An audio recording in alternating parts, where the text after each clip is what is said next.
समंतभद्र आचार्य विरचित रत्नकरण श्रावकाचार सम्यक चारित्राधिकारमधलं आपलं शिक्षाव्रतांचं वर्णन आपण बघतोय. त्याच्यामधलं वयावृत्त नावाचं शिक्षाव्रत.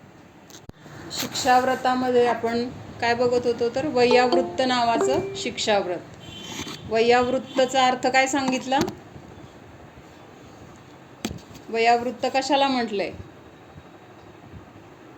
तर जे कोणी साधना करणारे मुनीश आहेत किंवा जे संयम तपामध्ये जे लीन आहेत, तप हेच ज्यांचं धन आहे, अशा संयमींसाठी त्यांच्या अनुकूल त्यांना जे काही गरजेच्या गोष्टी आहेत किंवा अनुकूलता ज्या गोष्टीमुळं मिळेल अशा गोष्टी तिथं करत राहणं किंवा तशी अनुकूलता देणं हेच काय आहे तर वयावृत्त म्हटलं जातं. म्हणजे जिथं ज्यावेळेस जी गरज असेल तर ती गरज तिथं पुरवणं किंवा तिथं जे काही अडचण असेल तर ती अडचण तिथून दूर करणं आणि त्या संयमींना किंवा मुनींना किंवा मुनींच्या संघाला आरिका जे कोणी साधना करणारे साधक आहेत तर त्यांना काय द्यायचं? साधनेसाठी अनुकूलता देणं.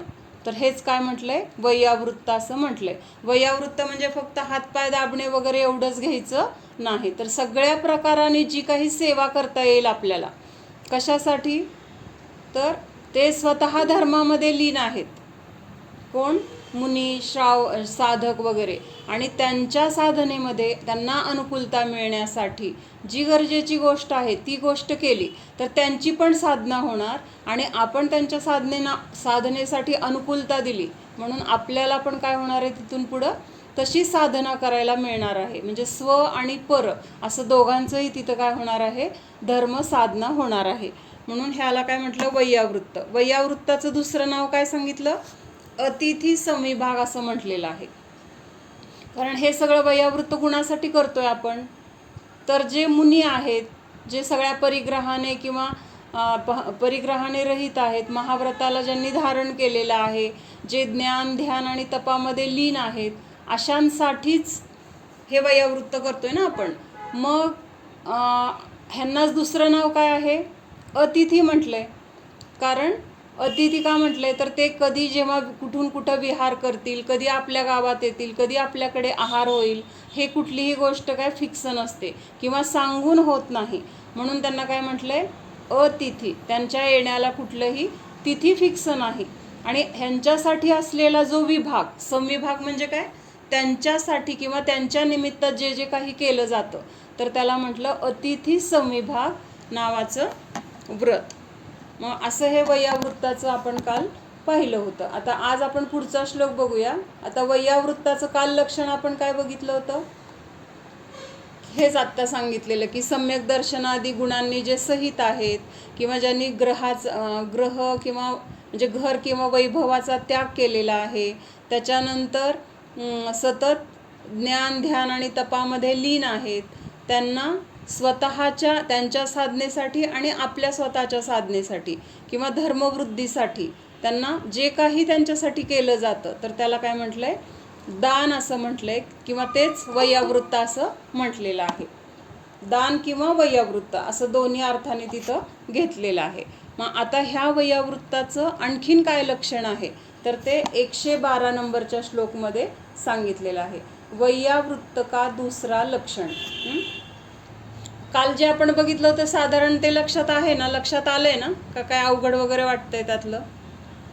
शिक्षाव्रताचं हे एक शिक्षाव्रत आहे वयावृत्त नावाचं. वयावृत्त हा शब्द तर आपल्या सगळ्यांना परिचित आहे. वयावृत्त म्हणजे काय म्हणतो आपण? की सेवा करणं. थोडक्यात काय म्हटलं जातं? वयावृत्त म्हणजे सेवा करणं किंवा त्यांना काय कमी असेल, हातपाय दुखत असतील, विहार करून आले असतील, त्यांना अनुकूलता देणं वगैरे, हे एकच आपल्याला साधारण एवढं माहीत आहे.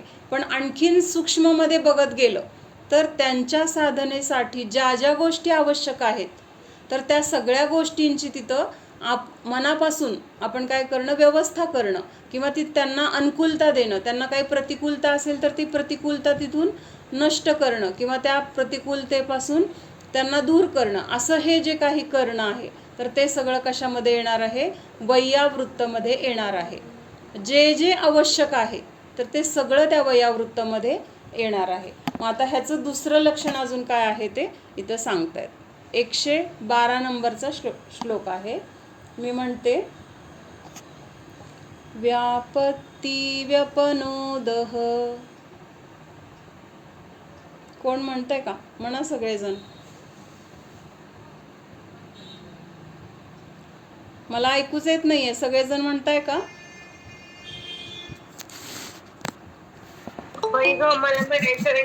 हा ठीक आहे ठीक आहे ठीक आहे. हा. व्यापत्ती व्यपनोदः. व्यापत्ती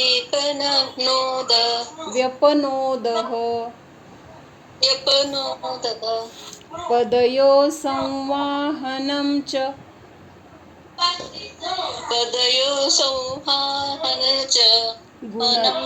गुणरागात् वैयावृत्त्यं यावा. नुपग्रहो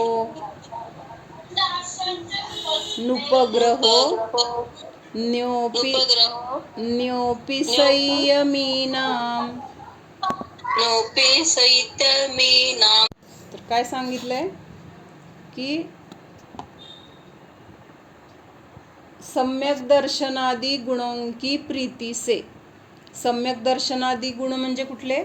सम्यक दर्शन, सम्यक ज्ञान आणि सम्यक चारित्र हे गुण आहेत ना. तर हे गुण कसे आहेत आपले, किंवा ज्यांनी प्राप्त केलेले आहेत, तर हे गुण म्हणजे सुखाला कारण आहेत किंवा ह्या संसारातून बाहेर काढण्यासाठी महत्त्वाचे आहेत. मग अशा गुणांच्या प्रती प्रीती असणं किंवा असे गुणांचे जे धारक आहेत तर त्यांच्याबद्दल प्रीतीने किंवा एक चांगल्या भावाने देशव्रत और सकल व्रत के धारक संयमी जनों को आई हुई नाना प्रकार की आपत्ति को दूर करना, पैरों को उपलक्षण से हस्तादिक अंगों का दाबना और अन्य भी जितना उपकार है वह वैयावृत्त कहा जाता है. म्हणजेच काय सांगितलंय? जे संयमी आहेत. आता संयमीमध्ये कोण कोण येणार? तर फक्त मुनीच येणार असं नाही आहे. तर संयमीमध्ये देश संयमी पण येणार आणि सकल संयमी पण येणार. मग देश संयमी कोणाला म्हटलंय आणि सकल संयमी कोणाला म्हटलंय? संयमी कोणाला म्हटलंय आणि सकल संयमी कोणाला म्हटलंय? काय सांगितलं मावशी तू? आरिका माताजी, शुल्लक शुल्लिकाजी आणि प्रतिमाधारी यांना देश संयमी म्हटले आणि मुनींना सकल संयमी म्हटले. म्हणजे जे अणुव्रताचे धारक आहेत, जे घरामध्ये पण असतील किंवा घराचा त्याग केलेले पण असतील, म्हणजे क्षुल्लक शुल्लिका वगैरे, तर ह्यांना काय म्हटलंय? देश संयमी. आणि जे पूर्ण सगळ्याच परिग्रहाचा त्याग करून महाव्रताला ज्यांनी धारण केलेलं आहे तर त्यांना काय म्हटलंय? सकल संयमी असं म्हटलेलं आहे. मग अशा संयमींना दोन्ही पण आले, ह्याच्यामध्ये देश संयमी पण आले आणि सकल संयमी पण आले.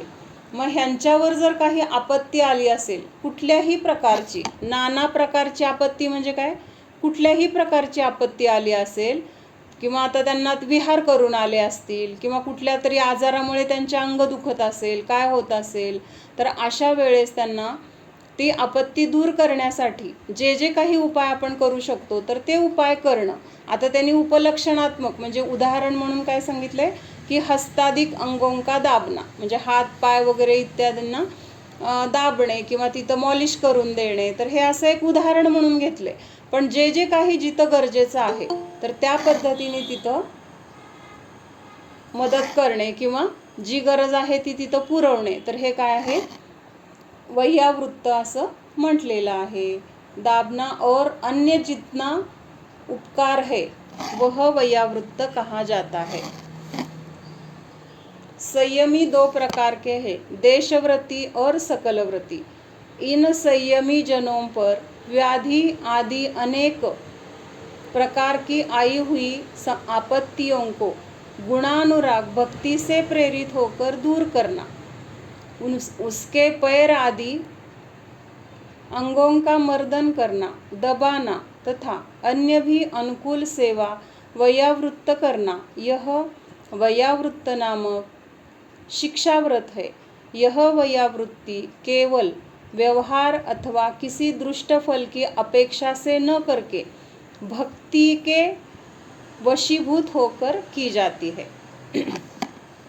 हां, मग आता इथं काय सांगितलंय, संयमी दोन प्रकारचे आहेत. आत्ता आपण बघितलं देश संयमी आणि सकल संयमी. त्यांना दुसरं नाव काय आहे, देशव्रती किंवा सकलव्रती.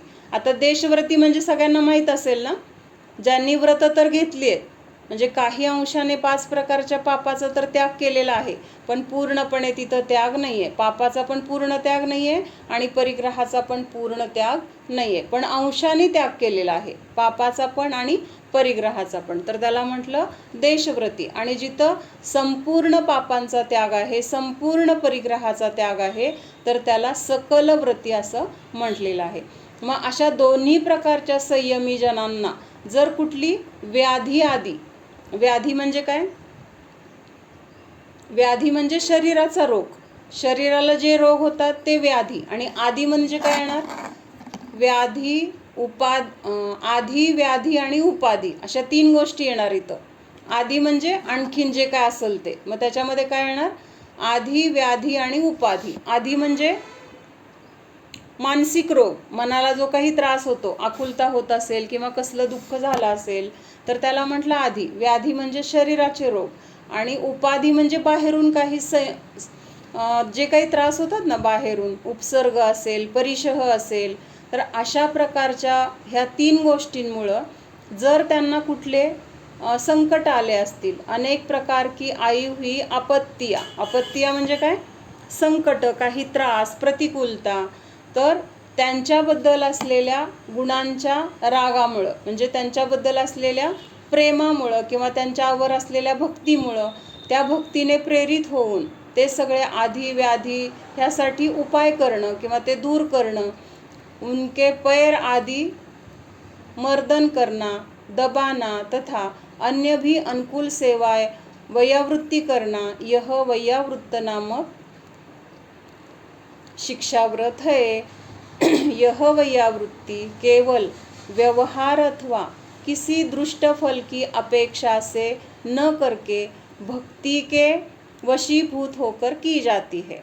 मग आता इथं काय झालं, वयावृत्त तर केलं, मग वयावृत्त केलं किंवा जे गरजेचे आहे तिथं आपण मदत केली किंवा आपलं तिथं योगदान दिलं, पण हे करत असताना जर आपण त्याच्या बदल्यात काहीतरी इच्छा केली असेल, काहीतरी इच्छा म्हणजे अपेक्षा, किंवा माझं हे काम व्हावं त्याच्यासाठी मी हे करतोय, किंवा माझ्यावर त्यांची कृपादृष्टी राहावी, किंवा मी केलेल्या सगळ्या लोकांनी माझं कौतुक करावं, मी सगळं एवढं केलं म्हणून माझा मान सन्मान व्हावा, म्हणजे अशी कुठलीही अपेक्षा ठेवून जर आपण ती गोष्ट केली तर ते काय आहे, चुकीचं आहे. मग तिथं भक्ती किंवा भाव नाही राहिला, तर तिथं काय झालं, आपलं एक मोठेपणाचा भाव, मोठेपणा मिळवण्यासाठी किंवा दाखवण्यासाठी ते केलं गेलं. तिथं खरी भक्ती किंवा तिथली गरज आहे म्हणून केलं असं तिथं अर्थ होत नाही, त्यामुळे त्याचं फळ पण तसं मिळणार नाही.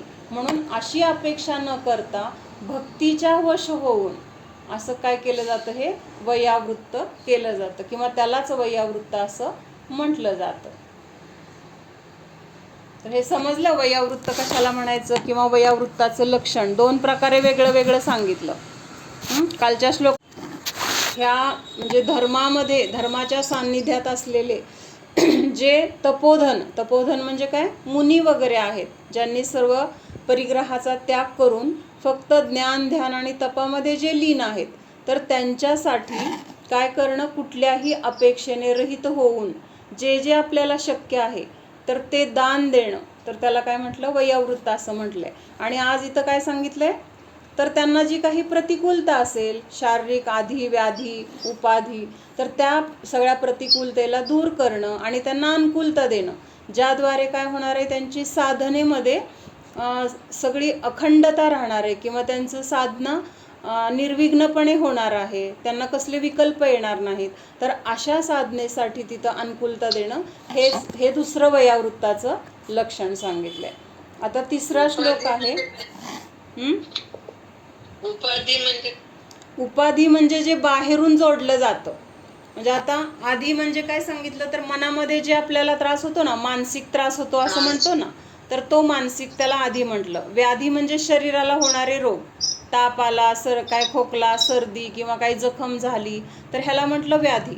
आणि उपाधी म्हणजे बाहेरून अंगावर काहीतरी येऊन आपल्याला लागलं, दगड लागला, कोणी काहीतरी म्हणलं, वाईट म्हणलं, तर त्याला बाहेरच्या जे काही संकट बाहेरून येतात तर त्याला म्हटलं उपाधी.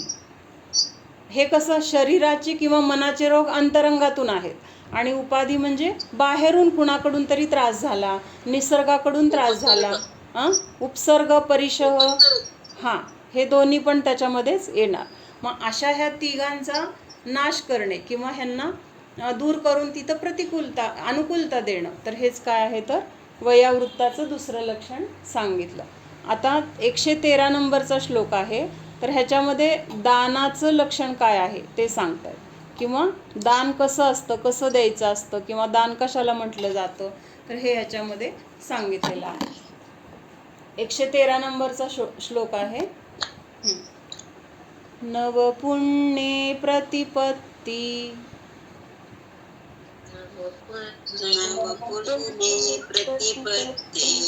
सप्तगुणसमाहितेन शुद्धेन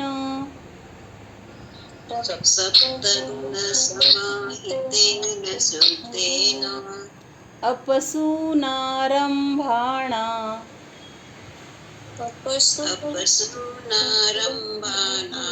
मार्याणामिष्यते दानम्.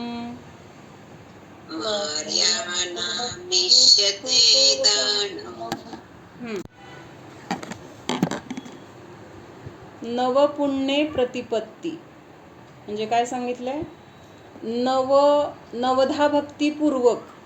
नवपुण्य म्हणजे काय, 9 प्रकारच्या भक्ती आहेत, किंवा 9 प्रकारच्या भक्तीच्या निमित्ताने तिथं काय होतंय, पुण्याची प्राप्ती होते. तर अशा नवपुण्य म्हणजे नवभक्तीच्या द्वारे काय केलं जातं, तर आहार आदी ज्या क्रिया आहेत तर त्या क्रिया केल्या जातात, किंवा आहारदान वगैरे दिलं जातं. मग हे आहारदान देताना सुद्धा अजून काय बघितलं जातं, एकतर ही 9धा भक्ती, दुसरं काय आहे, सप्तगुण समाहितेनं, म्हणजे ही 9धा भक्ती सुद्धा काय पाहिजे, 7 प्रकारचे जे गुण आहेत तर त्या गुणांनी समाहित असली पाहिजे, म्हणजे त्या 7 गुणांनी सहित असली पाहिजे. आणि म्हणजे 7 गुण कुठले आहेत वगैरे ते बघूया आपण. त्याच्यानंतर अपसूनारंभाणा. अपसूनारंभाणा म्हणजे जे काही म्हणजे घर किंवा आरंभ, शेती वगैरे जे काही क्रिया आहेत तर त्या क्रिया, खेती आदि के आरंभ से रहित.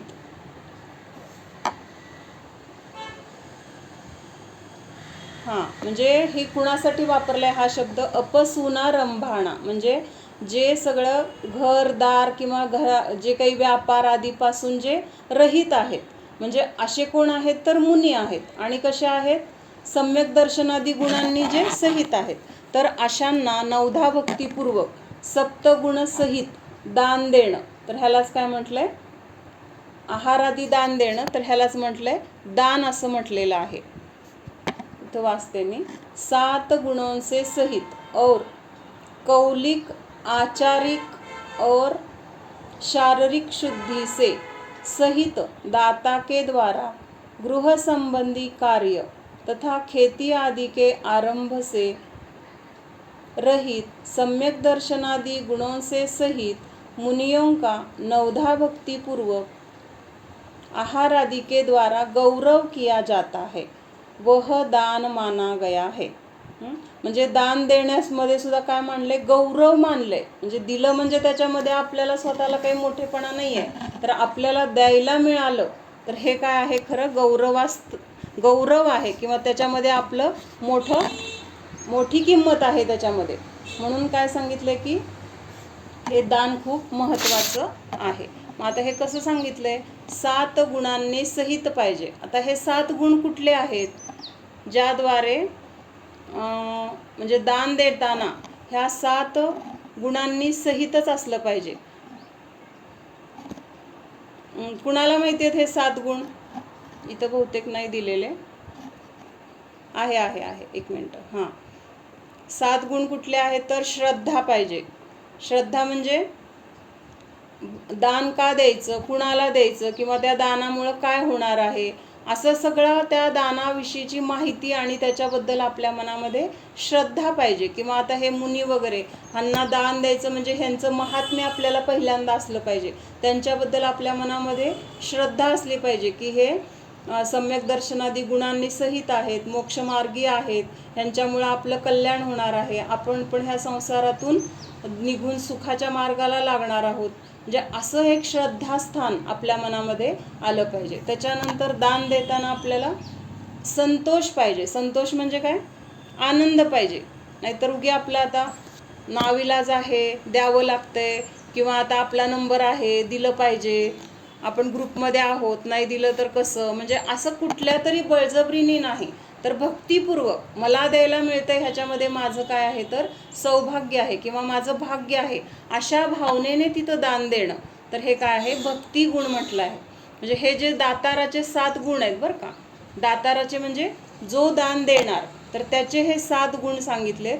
आणि हे 7 गुण असेल तर त्या दानाला महत्त्व आहे किंवा किंमत आहे.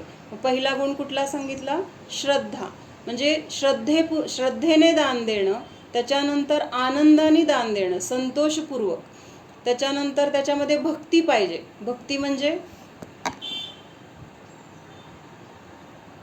भक्ती म्हणजे त्यांच्याबद्दलचा आदर.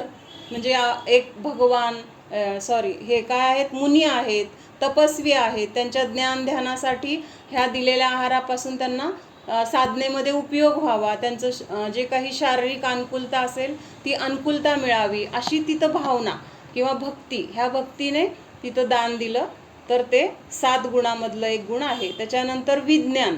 विज्ञान म्हणजे काय? दान कशा प्रकाराने द्यायचं. कशा प्रकाराने म्हणजे कुठल्या ऋतूमध्ये कुठलं दान द्यायचं, ह्याचं पण आपल्याला तिथं विज्ञान माहीत असलं पाहिजे. किंवा एखाद्या मुनींची प्रकृती कशी आहे, तर त्याची जर आपल्याला माहिती असेल तर त्यानुसार त्यांना दान दिलं तर त्याला विज्ञान म्हणायचं. म्हणजे आता परवा बोललो होतो ना आपण की आता समजा उन्हाळ्याचं सीझन चालू आहे आणि त्याच्यामध्ये आणखीन उष्णच दिले पदार्थ. मुळात काय आहे? बाहेरून सगळी उष्णता, त्याच्यात एकदाच त्यांना आहार वगैरे घ्यायचा असतो, परत पाणी वगैरे पोटात जात नाही. आणि अशा वेळेस जर उष्ण पदार्थच आपण दिले, म्हणजे लवंग वगैरे किंवा असे काहीतरी मसाल्याचे पदार्थ, किंवा ज्याद्वारे आणखीन त्यांची उष्णता भडकल, असे पदार्थ जर दिले तर ते काय झाले?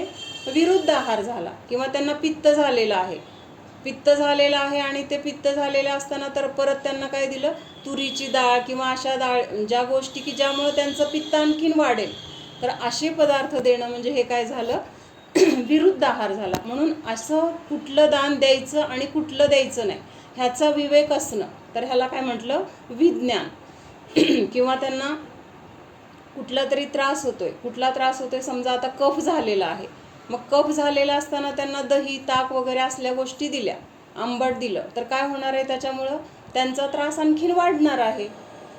म्हणून तिथं हा विचार करून की त्यांना काय पोषक असेल, त्यांच्या शरीराला काय अनुकूल असेल, तर उलट अशा वेळेस त्यांना जर काही असा कफ आहे, सर्दी आहे, तर कुठला तर ज्येष्ठमधचा काढा किंवा आणखीन काय जे काही औषधी गुणधर्म असलेले पदार्थ, ज्याच्याद्वारे त्यांचं सर्दी खोकला कमी होईल किंवा त्यांना बरं वाटेल, असे पदार्थ देणं, हे माहीत असणं काय आहे?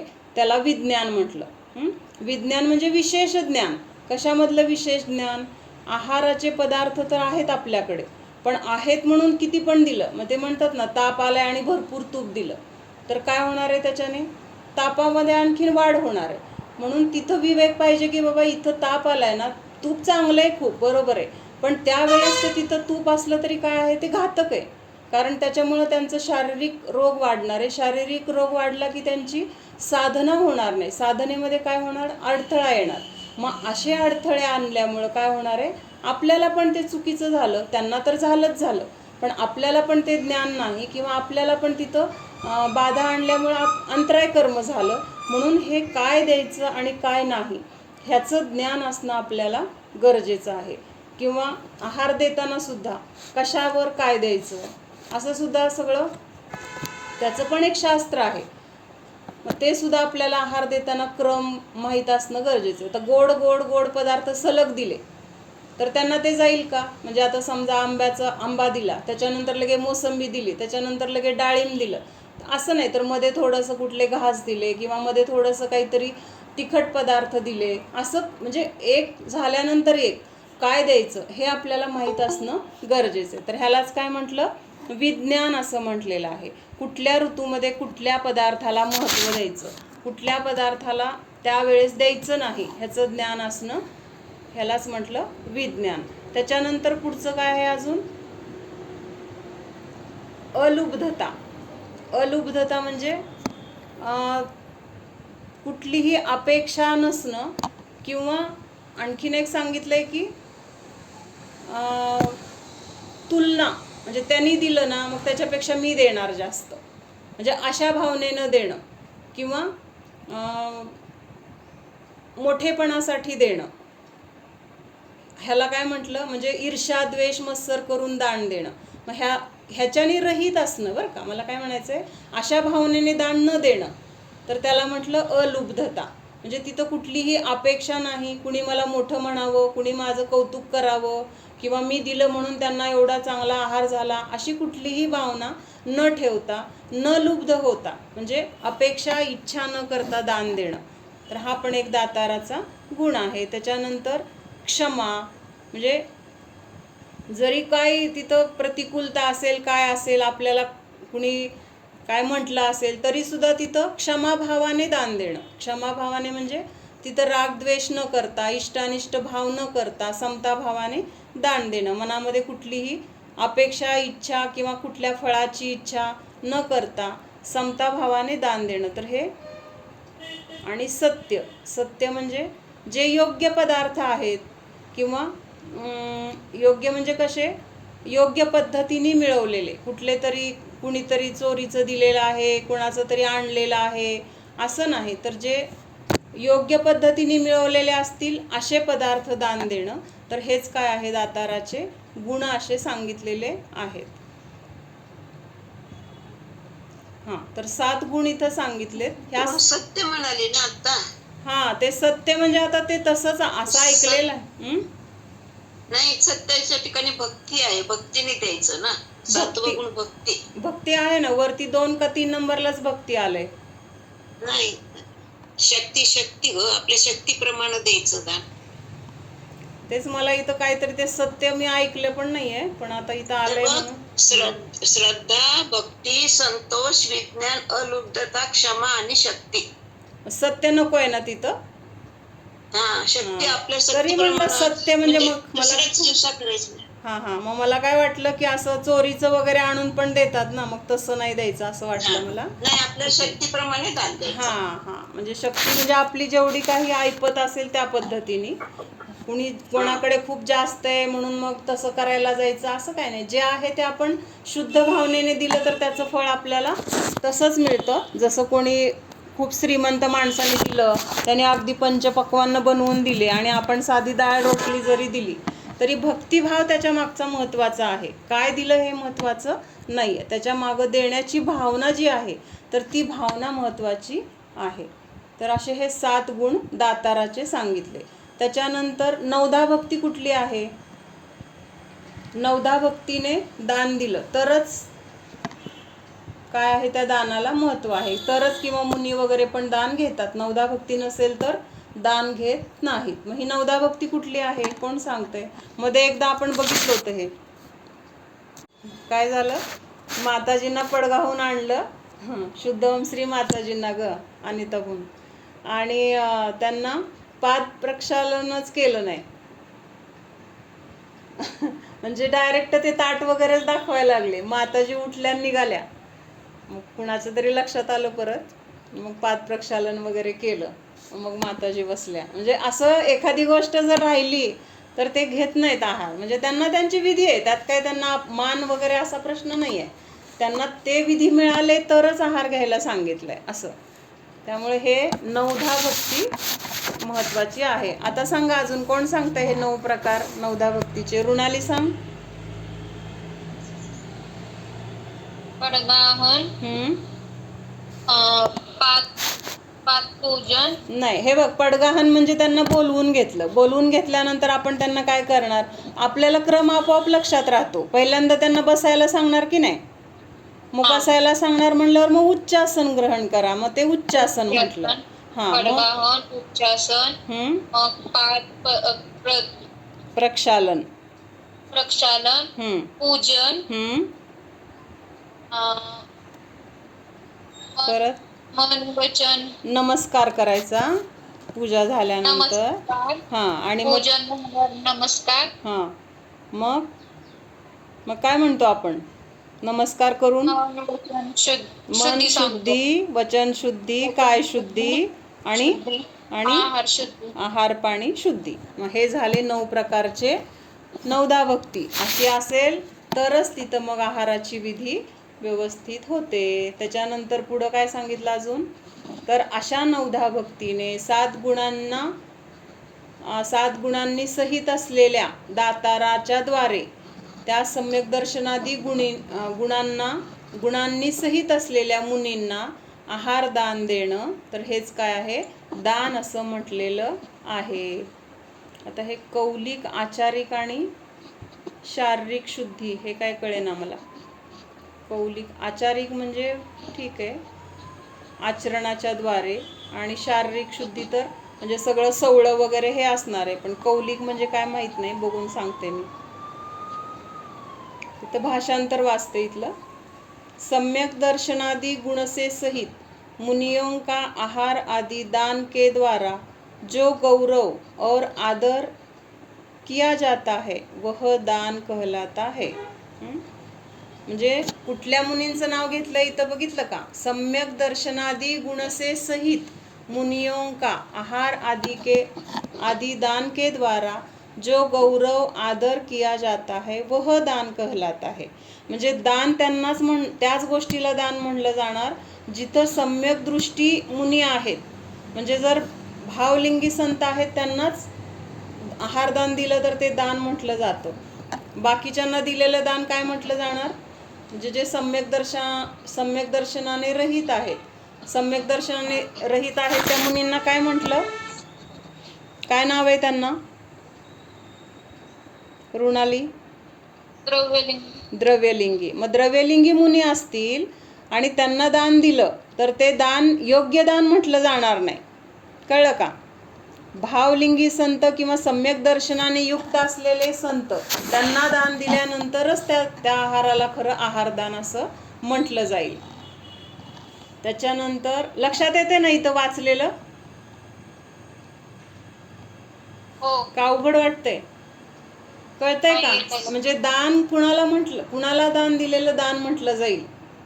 म्हणजे आपण काय म्हणतो, कुणाला पण दान दिलं ना, मी दान दिलं, आमच्याकडनं आज आहारदान झालं, त्याच्यामध्ये आपण स्वतःला धन्य मानतो, श्रेष्ठ मानतो. पण तिथं म्हणजे जे दान घेणारं पात्र आहे तर ते पात्र काय, त्याची योग्यता सुद्धा तिथं काय आहे हे आपल्याला माहीत असलं पाहिजे.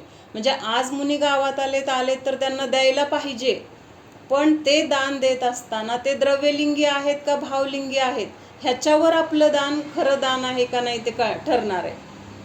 कळलं का? म्हणजे दान आपण दिलं म्हणजे कुणाला पण दिलं तरी ते दानच झालं असं नाही. फक्त भावलिंगी म्हणजे ज्यांना सम्यक दर्शन सहित आहेत, 6व्या 7व्या गुणस्थानवरती जे मुनी आहेत त्यांना दिलेलं दानच दानामध्ये धरलं जाणार. बाकीच्यांचं काय येणार मग, करुणादान किंवा नुसतं कसलं दान म्हणायचं त्यांना, करुणादानच म्हटलं जातं ना. काय म्हणतात ग अनिताबून,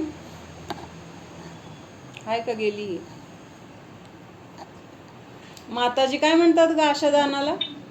दयेने दिलेल्या दानाला करुणादानच म्हणतात. पण अपात्र असतं त्यांना कुदान पण म्हणू शकतो, खालच्या लोकांना दुसऱ्या रूपाने. हा, आता हे खालचे म्हणता येणार नाही ना. आता द्रव्यलिंगी साधू आहे, करुणादानच येतं, करुणादानच येणार. हा, तेच बहुतेक करुणादानच म्हणतात ना माताजी पण. हो, करुणादानच आहे. हा, त्याच्यानंतर जीव के स्थान को सुना कहते हैं. जीव घात के स्थान को सुना कहते हैं. सुना के 5 भेद है. म्हणजे ज्या गोष्टी केल्यानंतर तिथं जीवांचा घात होतो अशा गोष्टींना काय म्हटलंय, सुना म्हटलंय. पंचसुना असं म्हटलेलं आहे. कळतंय का? म्हणजे जी क्रिया केल्यानंतर तिथं नियमाने जीवांचा घात होतो, तर त्या क्रियेला काय म्हटलंय? सुना म्हटलंय. मग अशा किती आहेत? ह्या 5 सुना आहेत. म्हणजे 5 अशा क्रिया आहेत की ज्याद्वारे नियमाने जीवांचा घात होतो. तर त्या 5 सुनांचं नाव आता इथं सांगतायत. पंचसुना म्हटलंय. पंचसुना म्हणजे काय काय आहे? खंडणी उखली को कुटना. म्हणजे काय? चटणी वगैरे उखळात पहिलं कुठलं जायचं ना, तर ते कुटणं. त्याच्यानंतर चक्की पिसना, चुली चुला जलाना. त्याच्यानंतर उदकुंभ पाणी भरणा, प्रमार्जनी बुहारी से जमीन झाडना. तर ह्या गृहस्थाच्या पंचसुना म्हटल्या जातात. म्हणजे गृहस्थ अवस्थेमध्ये असताना किंवा आपण घरामध्ये रोज राहत असताना आपल्याकडून ह्या 5 प्रकारच्या क्रिया घडतात. आणि ह्या 5 प्रकारच्या क्रिया घडत असताना त्याच्याद्वारे नियमाने जीवांचा घात होतो. म्हणून त्यांना काय म्हटलंय? पंचसूना म्हटलंय, की जिथं नियमाने जीवाचा घात हा आहेच. गृहस्थ के 5 हिंसा के कार्य है, इसलिए गृहस्थ मोक्ष को प्राप्त नहीं कर सकता. म्हणजे गृहस्थावस्थेमधून आपल्याला मोक्ष का नाही असं तिथं सांगितलंय. तर हे 5 क्रिया तर आपल्याला गृहस्थावस्थेमध्ये कराव्याच लागतात. आणि 5 क्रिया करत असताना तिथं नियमाने जीवांचा घात पण होणार. मग जीवांचा घात झाला म्हणजे तिथं काय झाली? हिंसा झाली. हिंसा झाली म्हणजे एकतर आपल्याला कशाय आहेत म्हणून आपण ह्या सगळ्या क्रिया करायला जातो.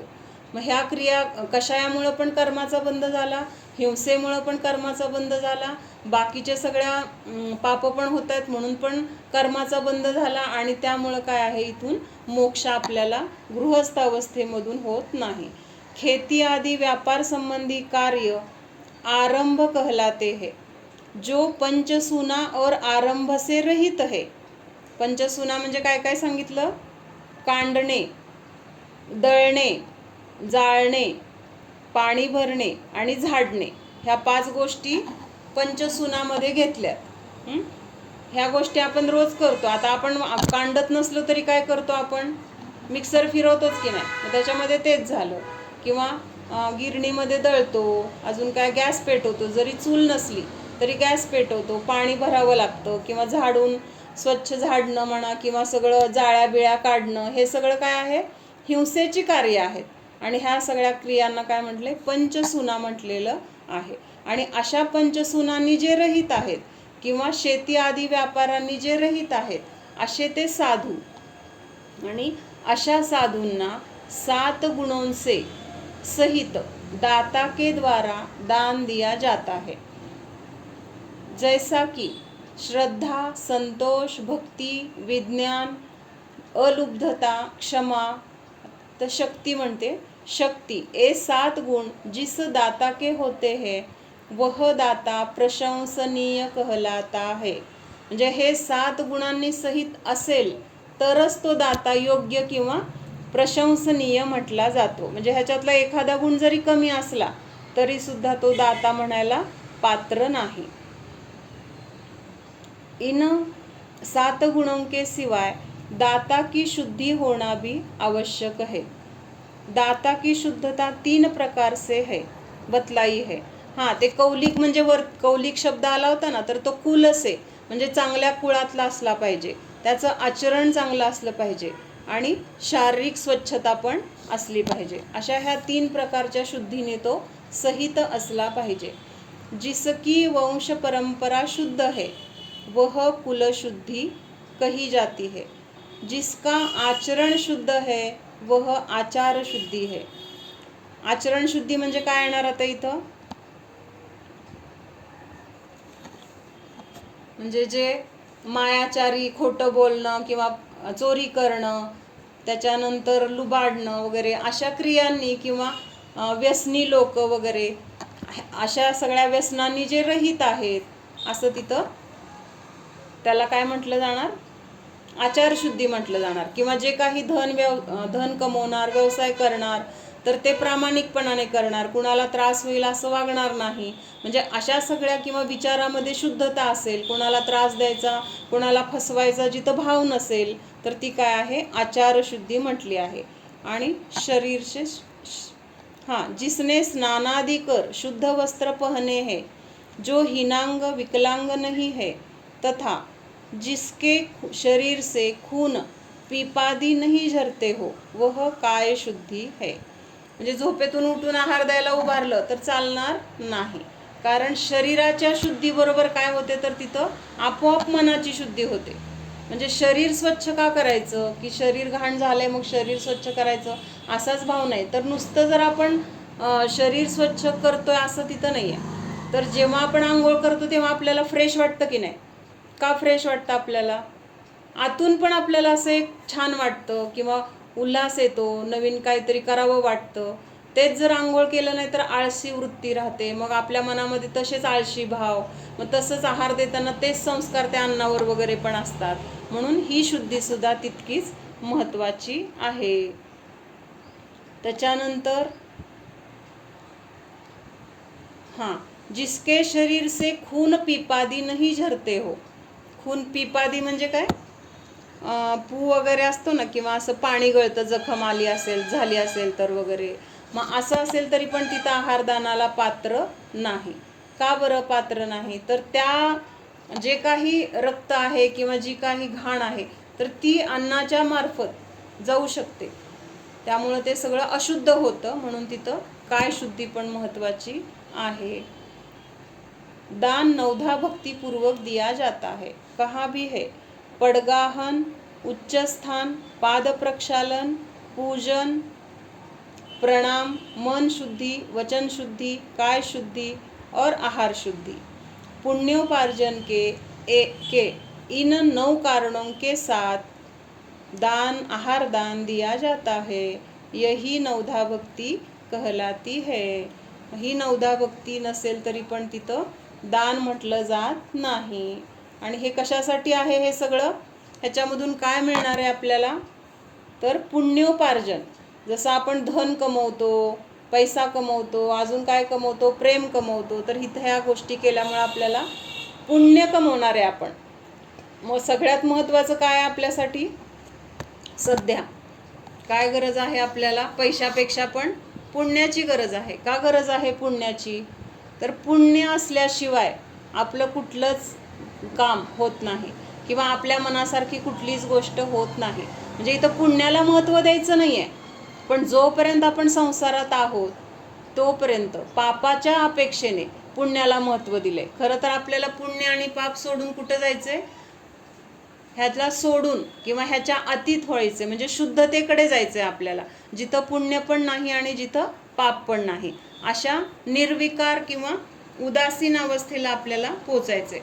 पण अजून आपण संसारात आहोत तोपर्यंत ह्या गोष्टी तर आपल्यासोबत आहेत. मग पाप करण्यापेक्षा आपण पुण्याला महत्त्व दिलं तर कमीत कमी आपल्याला अनुकूलता मिळाली तर धर्म करायला पण आपलं मन कसं होईल? शांत राहील. जर आपली प्रतिकूलता आहे, काहीतरी संकट आहेत, काहीतरी चिंता आहेत, अशा वेळेस आपलं धर्मामध्ये लक्ष लागतं का? धर्म करावा वाटतो का? शारीरिक त्रास आहे काहीतरी, मग तिथं काय दुखतंय, काय वेदना आहे, तिकडंच लक्ष जातं.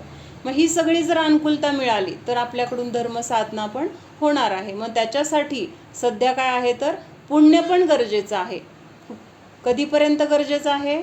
जोपर्यंत आपण मोक्षाला जात नाही किंवा जोपर्यंत आपण आपल्या घरामध्ये पोचत नाही.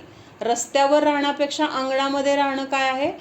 चांगलं आहे. रस्त्यावर कोणी पण येईल, धडकून जाईल, गाडी ठोकर मारून जाईल, तिथं ना बसायला जागा, ना झोपायला जागा, ना काहीच नाही. कमीत कमी अंगणामध्ये आपल्याला विसावा तर मिळेल, तिथं थोडी सुरक्षितता तर आहे रस्त्याच्या मानाने. मग तसं पुण्याच्या तिथं पापापेक्षा काय आहे? सुरक्षितता आहे. म्हणून आपल्याला पुण्य उपार्जन जर करायचं असेल तर ह्या गोष्टींची गरज आहे. कुठलं? दान वगैरे ह्या गोष्टी सांगितलेल्या आहेत. आणि पुण्योपार्जन केल्यानंतर जर आपल्या गाठीला पुण्य असेल तर आपल्याला कुठलीच गोष्ट कमी पडणार नाही किंवा कुठल्याच गोष्टी आपल्या मनाविरुद्ध घडणार नाहीत. पुण्य म्हणजे काय? आपल्याजवळ असलेला पैसा. जर आपल्या पर्समध्ये भरपूर पैसे आहेत आणि आपण बाजारात गेलो, आपल्याला काय घ्यायचं असेल तर काय अडचण आहे का? भरपूर पैसे आहेत आपल्याकडं, कुठली पण आवडलेली गोष्ट आपण घेऊ शकतो. का तर आपल्याजवळ पैसे आहेत आणि आपली पर्स रिकामी आहे आणि आपण बाजारात घेतले, खूप गोष्टी आवडत आहेत आपल्याला, आपण काहीच घेऊ शकणार नाही कारण आपली पर्स रिकामी आहे. तसं पुण्य म्हणजे काय आहे? इथं रोजच्या जीवनामध्ये आपल्याला अनुकूलता मिळाली तर त्या अनुकूलतेच्या निमित्तामध्ये आपल्याला साधना करणं काय होणार आहे, सोपं जाणार आहे. म्हणून ही पुण्य कमवायची साधनं आहेत. कुठली कुठली साधनं, आता त्यातलं हे आपण दानाचं प्रकरण बघतोय. तर दान हे मुख्य कारण आहे ज्याद्वारे पुण्य कमवलं जातं. म्हणजे ह्या आत्ता तर आपल्याला अनुकूलता मिळतेच, दान दिल्यामुळं आत्ता तर अनुकूलता मिळतेच, पण पुढच्या जन्मीसुद्धा आपल्याला खूप चांगलं काही काही वैभव किंवा चांगलं नाव, प्रतिष्ठा, कौतुक मिळेल अशी स्थानं किंवा अशा पदव्या, असं सगळं अधिकार वगैरे आपल्याला मिळत जातं. आता पुढच्या श्लोकामध्ये हे सगळं दिलेलं आहे की दान दिल्याचं फळ आपल्याला काय मिळतं किंवा कुणी काय दान दिल्यानंतर